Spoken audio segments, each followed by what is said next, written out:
In this video, I want to talk to you about a different tool that we have. So if you're in sales marketing, you probably say the same thing over and over, right? I mean, even if you sell different products, right? Like you might sell 5, 7, 8, 10, 12 different types of products, but the chances are people are asking the same questions, right? Like same questions about financing, how you're going to deliver it, what does this thing do, pros and cons, what are the benefits, yada, yada. You're pretty much saying the same thing, right? And you pretty much, copy paste, right? So, the traditional way of has been people would say whatever that they're gonna say onto like Notepad or Google spreadsheet or whatever Dropbox or Evernote. I don't know what you guys use, right? Maybe just copy paste from different emails or something. But problem with this approach is it's really time consuming, right? Because you have to like look for it, copy it, then come over here, paste it, and you gotta edit it, and I mean it's just a lot of hassle, right?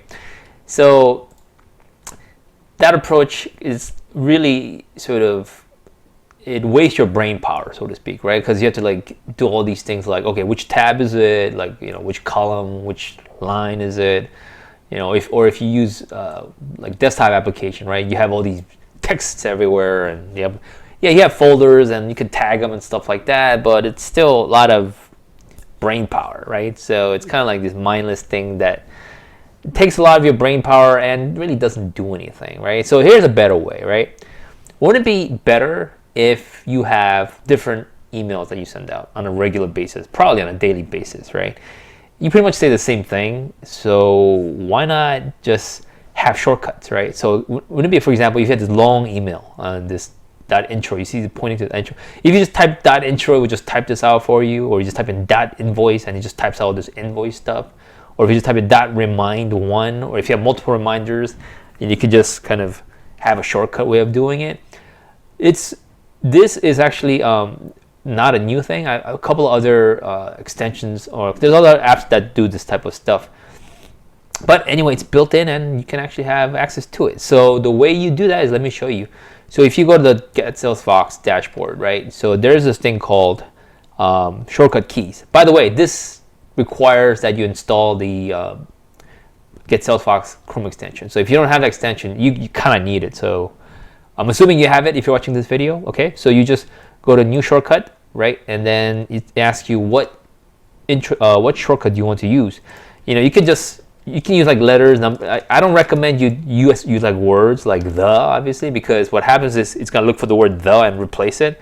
So I recommend you start a shortcut with something that you normally wouldn't start a word with, like a dot. Okay, like you don't start an English word with a dot, right? Actually, any language for that matter, you don't start with a dot, right? But you can use pound if you want. But the reason why I like the dot is because it just closes all the all the other keys on the keyboard. I mean, if you look at the keyboard, right, like you don't want to use any of the characters that are above the numbers, right? Like whatever's above the 1 through 9, because you have to press shift, right? So that's additional keys that you got to press. You want it to be as efficient as possible without confusing your other typing, right? So you shouldn't use a keyboard like girl, boy, like a regular word, because it's gonna replace that. So you want to start with a character, and you can do any character really. You can do this pipe thing, or you can do squiggly thing, you can do bracket, you can use like you can use comma, but you can use comma actually. But I recommend a character that doesn't require another key press, like a shift, control, or alt, right? Or on the Mac, the command or the option. Pick a character like a dot. I use dot. You can use whatever you like. You can use semicolon, because you don't use start an English sentence with a semicolon. But I like dot. So let's say dot intro, right? And I have this email. So let me just copy this. Let's say this is a really long email, right? Like, I don't know. Let's say it's like super long like this or something. I don't know. Like, let me copy this, right? Let me go over here and just type this out. Intro. So if I just scroll this down, it's really, really long, right? Let's say you send this on a regular basis, okay? Obviously, this is, type of shortcuts that you use obviously are the ones you're manually replying, obviously, right? So you just type in add shortcut, right? So now you have this long thing right here. And let's say I have another one. Let's say, I don't know, dot reply or something. I don't know. You can just, let's say the reply is something like this. I don't know, something like, actually, yeah, this is good. Right? Copy this one, copy, paste, right? Now you have this, paste, now you have a shortcut, right? So now you're good to go. That's all that. So now let me show you. Now let me load up email clients, right? Yeah, there we go. So now what you have to do is just type intro, and then it just types it out for you, right? Because remember, it was .intro and .reply. Okay, let me delete this one. Okay, so I type in .reply, and then boom, it just does it. Now this works on most of the email clients. Let me see. Yeah, so .intro. There you go, right? .intro. Yeah, so it works on most email clients. So I'm testing Yahoo, Gmail, G Suite, Outlook. So it works on most of them. So that's pretty much how it works. And a lot of these other apps, they limit you on number of shortcuts. But if you're a GetSalesFox paid subscriber, you get infinite. You can go crazy. So that's pretty much that. So you can have as many shortcuts as you like with a GetSalesFox plan, obviously. This is super effective. I think I mentioned it before.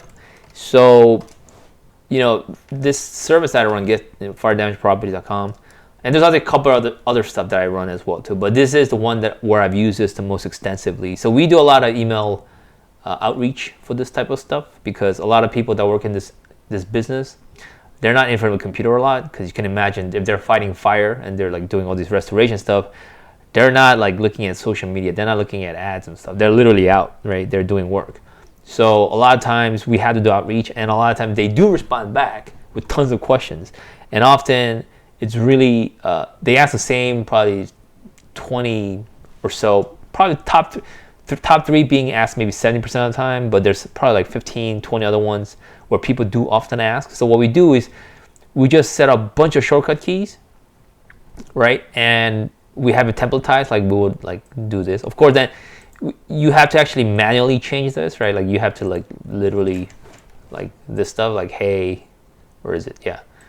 Obviously, this needs to get changed manually, but imagine you have to type this out all the time. It would drive you crazy, right? I mean, you're doing the same thing over and over again, so why not automate a big chunk of it? So we actually tested this against somebody who does like spreadsheets, right? Like who does spreadsheets and stuff like that. The response rate is almost, I would say 230% time faster, because now you don't have to go back and forth and back and forth. By the way, that's how you get carpal tunnel syndrome, by doing repetitive stuff. Like alt tab. Like if you do this, you get carpal tunnel right here. So you don't want to do that. This will literally save all this repetitive tasks that you have to do as a salesperson or an outreach person or whatever. So it will literally save you hours, and it will prevent you from getting carpal tunnel and sanity. All you have to remember are these shortcut keywords, right? That's pretty much that. So anyway, I hope that was a good explanation of what it does. It's in your Chrome extension. Make sure you have it installed, and set up this keyboard shortcuts, and it will work on any of your clients, on your web clients. Oh, a little thing that a little caveat is that this is a Chrome extension, which means that this works only inside your Chrome. Okay, so don't expect this to work on like a desktop application. So it's only within where the Chrome extension can exist. All right, so if you have any questions, make sure to leave in the comments below. Send me a question. Actually, comments are better so people can see. And let me know what you think. All right, I appreciate you watching, and I'll see you in the next video.